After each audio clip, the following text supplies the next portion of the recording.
Vivre sans le Saint-Esprit, c'est vivre comme étant orphelin. Et c'est là, c'est dangereux. Dire être chrétien et ne pas avoir le Saint-Esprit, vraiment, c'est quelque chose de très dangereux. Il faut chercher à vivre selon le Saint-Esprit. Car c'est le Saint-Esprit qui nous enseigne, c'est le Saint-Esprit qui nous rappelle ce que Jésus a dit dans sa parole. C'est le Saint-Esprit qui nous conduit dans la vérité. Et ne pas avoir cet esprit, c'est vraiment quelque chose de très dangereux. Pourquoi? Parce que tu vas croire que tu es chrétien alors que tu vis dans la chair.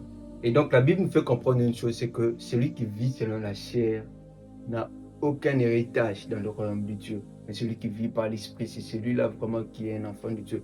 Parce que tous ceux qui sont conduits par l'Esprit de Dieu, ce sont eux qui sont enfants de Dieu. Et si toi tu manques cet Esprit Saint, vraiment tu vas vivre dans la chair.